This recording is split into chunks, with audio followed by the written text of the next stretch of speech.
Այժմ մեր եթերում վերլուծությունների ժամանակն է, այստեղ է Արմեն Չիբուխչյանը, բարև ձեզ Արմեն։ Բարև ձեզ։ Շատ է խոսվում հիբրիդային պատերազմ Հայաստանի նկատմամբ եւ բոլորս գիտենք, որ հիմնականում այս խոսակցությունները ուղղվում են հյուսիս Ռուսաստանին, Ռուսաստանից է այդ պատերազմը եւ այսօր պարոն Լավրովը, արտգործնախարարը, այդ կարծես թե ծանրակշիռ մարդը իբր թե, չգիտեմ, ծիծաղելի հայտարարություններ արեց, ապավինելով Գյումրիի նախկին քաղաքապետ Վարդան Ղուկասյանին, չգիտեմ, այդ հիբրիդային պատերազմում իրենց հաղթանակի համար, ինձ համար այդպես է, ինչ ասեց, ինչ վերաբերում է Վարդան Ղուկասյանին, ապա նա մեղադրվում է Ռուսաստանի եւ Բելարուսի միջև միությանը Հայաստանի միանալու հարցը քննարկելու կոչ անելու մեջ, եւ մենք հույս ունենք, որ Հայաստանի քաղաքական գործիչները, որոնք պաշտպանում են Ռուսաստանի հետ համագործակցության զարգացումը եւ խորացումը, չեն հետապնդվի։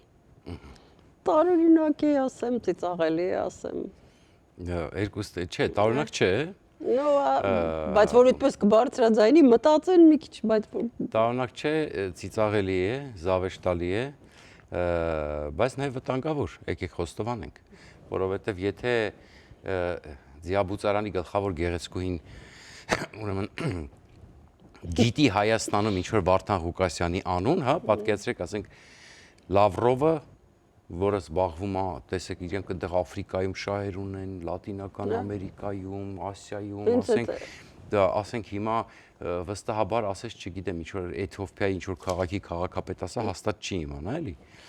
Բայց Վարդան Ղուկասյանի անունը գիտի եւ հատուկ անդրադառնում է Վարդան Ղուկասյանին, իհարկե այնտեղ նաեւ Հայաստանի Եվրամիության, տեսեք, ռուսներին խոսեցինք ասուլիսում։ Ռուսներին անգամ Հայաստանը վիզաների ազատականացման շրջանակում իրականում այնտեղ դեռ Եվրամիության հարց չկա ու ակնհայտորեն Փաշինյանն էլ ասում է այդպիսի օրակարգ չկա։ Ապագայում մի օր 2612 թվականին, եթե աշխարհը լինի, մենք կմիանանք Եվրամիությանը։ Բայց իրականում իրանք տեսեք ինչ են ասում։ Անկամ այդ ռեֆորմները, որ դուք անում եք եվրոպական չափանիշների համապատասխանող, իսկ դուք գիտեք, եթե մենք ուզում ենք Հայաստանը ուզում է համապատասխանենք այդ մասը միշտ ասում։ Եթե մենք ուզում ենք ազատ վիզաներ ունենանք, դու պետք է այնպես համապատասխանես, որ քեզ թույլ տան, որ դու առանց վիզայի Եվրոպա մտնես։ Եվ դա գործընթաց է եւ պլանն ուղարկել են ես վերջերս, իդեպ 70։ Իդեպ այդ պլանի մեջ կարող է մտնել օրինակ փաստը, որ այսօր հրապարակվեց, որ Հայաստանում կառուցվում է տարածաշրջանում ամենահզոր շոկոլադի գործարանը, խոշոր ներդրումներ են արվել եւ համապատասխան եվրոպական չափանիշներ։ Ահա, չէ, ընդհանուր, դες կոնկրետ գործարան չի մտնի պլանի մեջ կմտնի, պլանի մեջ կմտնի ներդրումների թափանցիկությունը կմտնի, կոռուպցիայի հետ կապված հարցեր կմտնեն, հեշտացման պրոցեդուրաներ կմտնեն, ներդրումների տես բաներ կմտնեն, իհարկե։ Ուրեմն դա եթե ոչ ուղղակի, ապա անուղղակի դա ինչ որ ձև կգա։ Այո, այդ իմաստով հա, եթե գլոբալ վերցնենք, այդպիսի բաներ կարող են մտնել պլանի մեջ եւ կմտնեն, ընդ որում նաեւ ենթադրում եմ այնտեղ պլանի մեջ կարող են որոշակի բաներ լինեն, որոնք այս թեային կարող են որոշակի արտաքին հարաբերությունների հարցերի վրա ազդել եւ այսպես շարունակ, հա։ Եվ Լավրովը անգամ վախենում է, գիտեք ինչի, որտեվ եթե այդ ամեն ինչը իրականանա եւ մի օր Հայաստանի, այսինքն, չգիտեմ, այս իշխանությունը, հաջորդ իշխանությունը հենց որոշի, որ պետք է միանա Եվրամիությանը, ճանապարհը կլինի շատ ավելի կարճ եւ ստանդարտները համապատասխան կլինեն, դրա համար իրենք չեն ուզում, որ Հայաստանը լավ ապրի, իրենք չեն ուզում, որ Հայաստանի սպառող, այս վերջերս Փաշինյանը հայտարարեց, որ սպառողների համար չափանիշները պետք է եվրոպական ստանդարտների բերեն, դա էլ է պայման, դա էլ է վիզաների ազատ, այո, եվրոպացիների պայմաններն են։ Իրենք չեն ուզում ընդհանրապես Հայաստանը որևէ քայլ մոտենալ, իրենք ուզում են Հայաստանը ուտի վնասակարար թունավոր սնունդ, իրենց Ռուսաստանի կալոշի օղիները խմի, չգիտեմ, եւ այլ այսպես շարունակ, հա։ Դրա համար իրենք եւ գումարած Վարդան Ղուկասյանը, որ ինքը, չգիտեմ, ինչ որ մի Վարդան Ղուկասյանի եկա մի ամբողջ իրենց գերտերություն համարող, պարզաբար ասենք, աշխարհի վերջից երկրորդ բանակը ունեցող, ասենք, երկիրը, տենց որոշել է, որ պետք է ինչ որ Վարդան Ղուկասյանի, ընդ որում հատուկ շեշտում է, որ Վարդան Ղուկասյանը ձերբակալվել է եւ հետապնդում է նրա համար, որ Ռուսաստան-Բելարուս միությանն է միանալու, ընդ որում մի հատ էլ հերիքի դա է սուտ խոսում, որտեվ օֆիցիալ մեղադրանքը հիշում եք, մենք հիշում ենք, չէ՞, դրոններով եկան։ Ձայնագրությունը կարող է։ Այո, իրենց այդ քաղաքաշինության վարչության հետ էր զրույցը, երբ որ տենց ասպես զգուշ վերցրու, հա ոնց որ չէ։ Ահա, որ ասպես զգուշ վերցրու։ Հետա, իսկ օֆիցիալ մեղադրանքը կաշառքի հետ կապված է, իհարկե։ Իր բաժնի քաղաքաշինության քաղաքապետարանի։ Այո, այդ եմ ասում, աբսուրդ է, ասենք, Հերիք չի դա սուտ խոսում, մի հատ է սուտ է խոսում, որ դա որևէ կերպ չի ազդում Հայաստանի սուվերենության վրա։ Հասկանում եք, օրինակ, գիտեք, ես չեմ զարմանա, որ դրանք ասեն, որ այ եթե Հայաստանը մտնի Ռուսաստանի կազմի մեջ, դա որևէ կերպ չի խաթարի Հայաստանի սուվերենությունը։ Եթե Հայաստանում չմնա հայ, դա որևէ կերպ չի ազդի հայկական պետության շարունակությանը։ Հասկանում եք, այսինքն լրիվ ասում, սրանք ով որ չի կարդացի Ջորջ Օրուելի գիրքը, դա ֆանտաստիկ գիրք է 1984-ը, որը գրվել է 1948-ին, թվերը շրջվել է եւ իրականում Օրուելը պետք է բան աներ 2025 գրել, որտեղ ինչ որ գրել է, հələ դարերով շարունակ Ռուսաստանի մասին ուղղակի չգիտեմ, այն ինքը սատիրայի, այսինքն ոչ թե բան, այլ ինքը պատտել է իրականությունը շրջել է, հա, ավելի շատ քաղաքական, այսպես ասած, բան է արել, կարելի ասել, հետաքրքիր, ինչպես բնութագրենք մտքից թռավ բառը, մի խոսքով, դա լրիվ ռուսների մասին է, եւ փայլուն նկարագրում է իրենց մտածելակերպը, իրենց ընդհանրապես վիճակը, իրենց մթնոլորտը, գաղջ, ասենք, իրականում դա փայլուն գիրք է, որը կարդացողները միջև հիմա կհասկանան, թե ինչի մասին է այդ պետությունը, ինչի մասին են իրենք։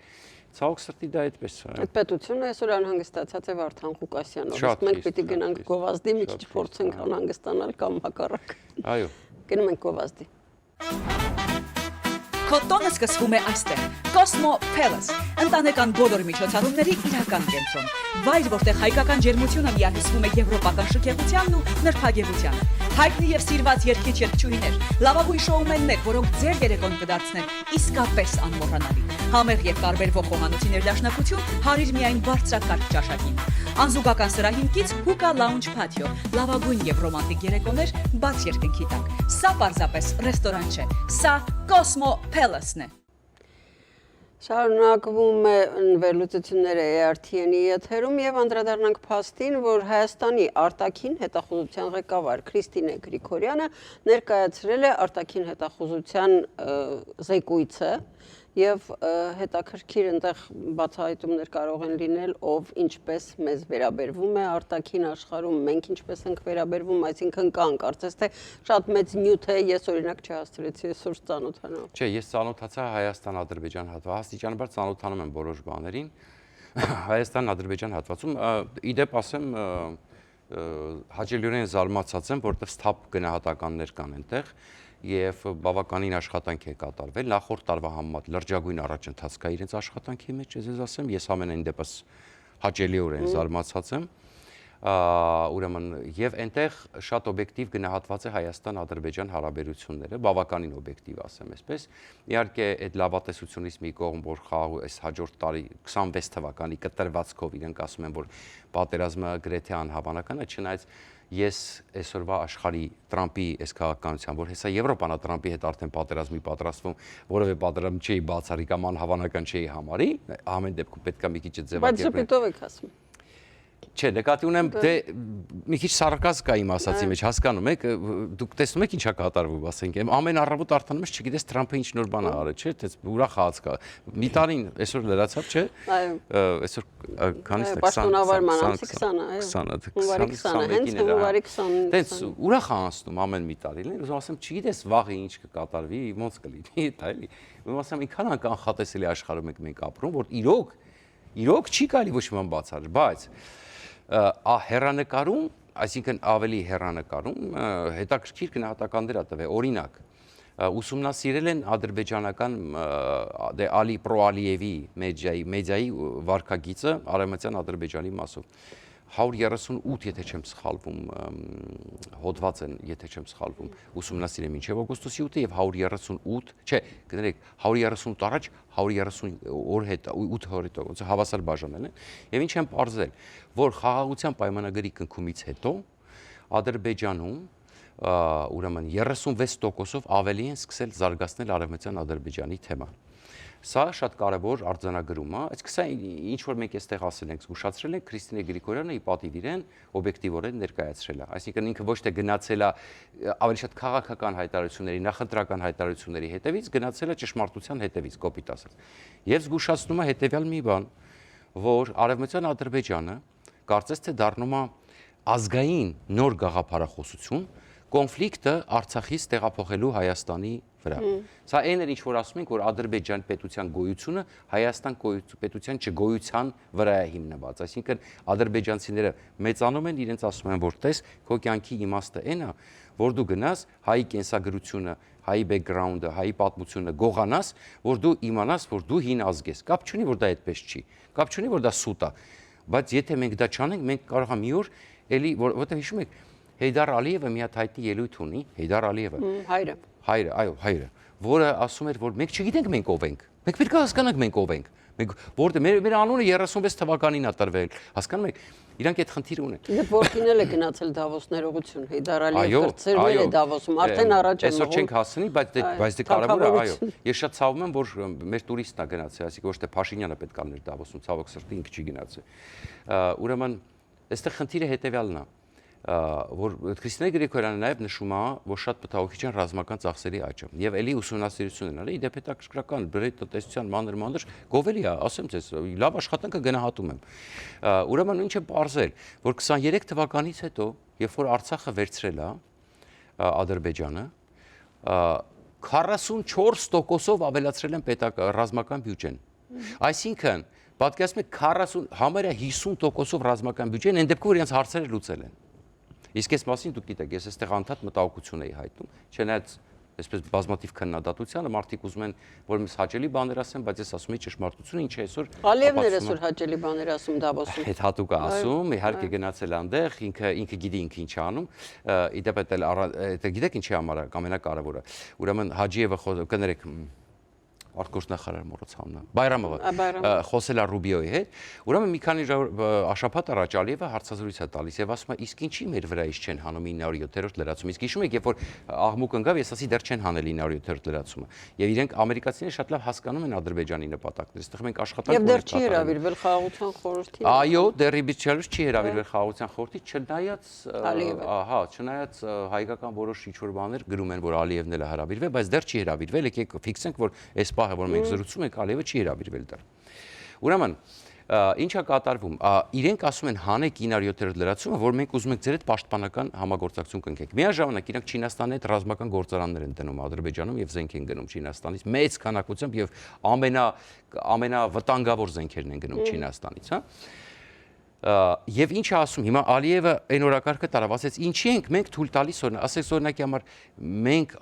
պատի պայմանավորվեինք ապագայում խաղաղությունից հետո բացենք, չէ՞ սա։ Մենք հիմա արդեն ապրանք ենք մատակարարում, բան չենք մատակարարում, որ 907-րդ լրացում Ամերիկան հանի, որ մենք կարողանանք Ամերիկայից զենք գնենք։ Այսինքն շատ պարզ Ալիևը հասկացնում է, որ հանեք մեր վրայից 907-րդ լրացումը, տեսեք մեկ անգամ բենզին եք տալի Հայաստանին։ Եվ իրենք իրենց բացահայտեցին, ասենք սպասեցին, տեսան չի լինում, եւ հիմա սպառնում են, տեսեք, դրա մեջ ինչ կա, որ եթե էլի շարունակեք չհանել, բալխենք մենք Հայաստանին ապրանք մատակարարում, հասկանում եք։ Իսկ իրականում դա եւս մեկ քայլ է զինվելու, Ամերիկայից զենք ստանալու, իրենց վրից բոլոր արկի։ Իսկ Ամերիկայից զենք ստանալը նաեւ վտանգավոր է նրանով, որ եթե Ամերիկան հանի այդ արկելքները, դե Ամերիկայի դաշնակից եվրոպական պետությունները նաեւ ինչ էր որ վաճառում են, իրանք այդուամենայնիվ նայում են Ամերիկայի արկելքները։ Օրինակ ինքնաթիռ չեն վաճառում, չէ՞, կոպիտ ասած։ Իրենք կարող են սահմանափակումները վերացնել բոլոր տեղերից։ Այսինքն իրենք Ամերիկայի հետ հանելով այդ արկելքը, իրենք կարող են եվրոպական ինքնաթիռներ գնել, օրինակ ռազմական, չգիտեմ, ավելի վտանգավոր տեխնիկա գնել։ Ամեն դեպքում 907-րդ լրացումը բավականին զսպող է։ Եւ ի պատիվ իրեն Քրիստինե Գրիգորյանը ասում է, որ տեսեք, փոխանակ ուրիշ ոլորտներում փող ծախսի, ոլորտներ կա մինուս է գնացել, ոլորտներ կա ընդամենը 7-4%-ով է ավելացրել, ներդրում է արել, ռազմական բյուջեի մեջ 44%-ով։ Եվ արտաքին հետախուզությունը ասում է, որ մենք պետք է հետևենք, որ սա կարող է վերածվել, որ Հայաստանի նկատմամբ տարածքային պահանջներ հեռանկարում խաղաղությանը վնասող, այսինքն կոպիտ ասած Քրիստինե Գրիգորյանը ասում է, որ հեռանկարում սա կարող է բերի նոր պատերազմի, բայց արդեն ոչ թե